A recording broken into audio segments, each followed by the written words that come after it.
Hi and welcome to the channel. Today I have a brand new Pulsar Helion 2 XP50 PRO for you.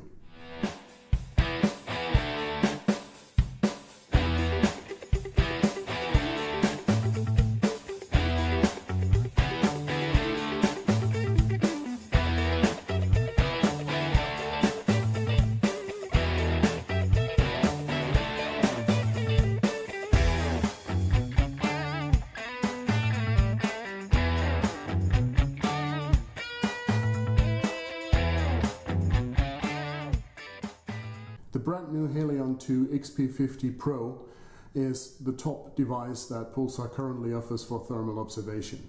It has a lot to offer.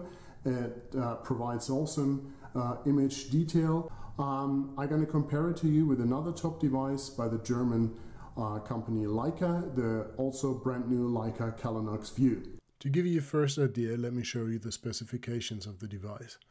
And there's one particular value that I want to point you to, and that's the NETD value. The lower this value is, the better should be the ability of the device to show also smallest differences in temperature. And that would mean that the smaller the value is, the better the device should be able to show details in very difficult conditions, like these that you see here, around 0 degrees Celsius, foggy and rainy, and very much humidity in the air. So as I said, in this video I'm going to compare the device to the Leica Calonox View, also brand new and also high-end. Here you find some specs about the two devices in comparison, and the main difference in my opinion is that the Pulsar Helion Pro has an NETD value of lower than 25 millikelvin, while the Leica Calonox has a pitch of just 12 micron. So let's see how the two devices perform in practice.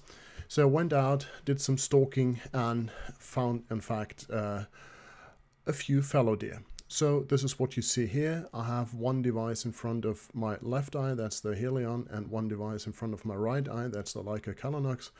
And that's also the reason for why some of the pictures are a bit shaky, because if you get two devices and operate them simultaneously, that might lead to a little shakiness. On the other hand, you have a very good comparison between the two because you're looking at the same picture. What you can see immediately is that both devices have a very, very good image quality. But as I see it, the Helion Pro is superior when it comes to lower temperature differences. You can see that when you look at the hatches and trees behind the fallow deer. What you see here right now is a few stacks. Those are not at 40 meters, but at around 80 meters. And what's impressive is that both devices are able to show the trophy that the stack in the middle has left on his head. The other trophy is thrown off already. So the image quality of these two devices in good conditions, these are good conditions, not the bad conditions I mentioned before, the image quality is really impressive. All the detail you can see here is amazing, I think. On the other hand, you see that sometimes the picture gets a bit too bright. I'm not sure whether that's due to the high sensitivity of the new sensor and the lower NETD value. Perhaps it is, so I adjusted the contrast and brightness a bit while watching to make the picture a bit more comparable. And you can see the picture quality is still perfect with both. And even if you turn down the contrast, you have more detail further down the field of view when you look at the hatch. So we have two devices with very, very impressive image quality. But what if the weather gets tough and not that nice, with a lot of fog, for example, and coldness for a few days where everything in nature has more or less the same temperature? So we went out and tested this. So this time I had my son walking down the field that you just saw under daylight conditions, and he's walking towards a little earthwork with trees on it. That's 150 meters away. He has the dogs with him, and he'll stop at 50 meters, 100 meters, and then at the earthwork at 150 meters. What you can see here immediately is that both pictures have very good image quality, again, also in these difficult conditions. And you can also see that one can see quite a bit of detail also further away despite the fog and rain. That is not the case usually when you have devices that are not that technically advanced as those two. In my opinion, it even looks as if the Helion Pro, due to the low NETD value probably, has a higher ability to show temperature differences, because as you can see in the comparison here, both have a basic magnification of 2.5, and that's what this is filmed in. Yes, you can see the trees on the first earthwork where my son is walking towards, but in the picture of the Helion on the left side, you can also see trees and an earthwork even further away, and that's around 240 meters. With a bit of goodwill, you can also detect that on the picture of the Calonox view, but not quite as good, I would say. So in my opinion, there is an advantage for the Helion Pro here in bad weather conditions.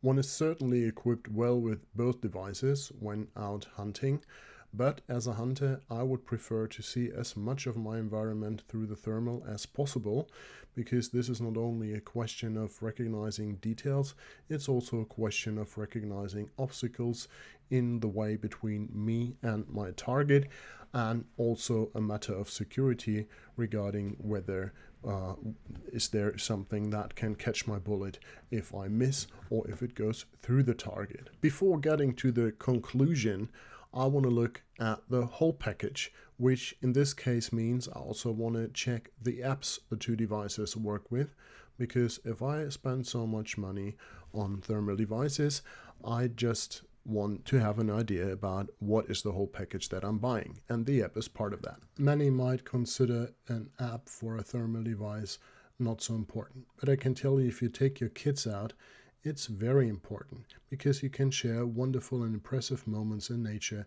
together with them, and you never have these fights about who can actually handle the device, who can hold it, etc., etc. So believe me, an app is very good. The Leica Calonox app is quite handy. The user interface is easy to understand. The pictures you see here, the language is set to German because I'm German. But you know, operating it's very, very intuitive. It connects easily through Wi-Fi. You can adjust language, you can send feedback, you can access the files that you recorded, you can access your photos and videos that you saved to the phone, but you can also access the storage of the device. You can change the appearance from a night mode to a day mode. What you see here is the day mode, which would obviously be too bright for using it out in the night, but often when you're back home, it's daytime when you look at the pictures and videos that you've been taking. So by pressing the red button at the bottom of the screen, you can either take photos or make videos directly through the app. All in all, I would say that the Leica app is really nice, and Leica did a good job with this app for the device. Pulsar's app is called Stream Vision. You can manage several devices with this app, and you can make a lot of adjustments in the app, which is quite handy if you, for example, have your device installed outside of the car and you're inside the car because it's cold or whatever, and you can completely remote control the device with this app. You can adjust several parameters, you can adjust the modes of the camera, you can adjust the zoom, you can turn on picture-in-picture, you can access files, etc., etc. In my opinion, one of the best aspects of Pulsar and the Stream Vision app is that you can run updates through the app, so even your older devices can keep up to date and competitive with newer devices. That keeps the joy about older devices alive much longer, and you do not come to regret that you bought something in the past. If the technology allows an update, Pulsar regularly provides that, and that's a very nice gesture. There are other features to this app which are quite handy as well, at least if you use them. For example, you can access files that you recorded to the device, either as a video or picture, through the app, and you can download them. This goes much faster and better than it used to be, but the Leica app is even a bit faster. Another function is a ballistic calculator, but I never use that. Perhaps that's useful for some long-range shooting if you do this. So what's the pros and cons between these two devices that we compared? A big pro for the Pulsar Helion 2 Pro is the price tag. It's almost €1,000 less expensive than the Leica. Also, the image quality is very good, and the ability to show details also in bad weather conditions is extraordinary. It has an interchangeable battery, which is a big advantage out there in the field as well. It has a good app, and it is comparably light. However, it is a bit more bulky than the Leica, and it requires a bit more manual adjustment while using it due to the very, very sensitive sensor it has. The Leica, on the other hand, is comparably handy. The app is also good. It has a very good image and an easy menu, but it is expensive and heavy. And what is really not that well is the objective cap that's wobbling around there and often also blown shut by the wind.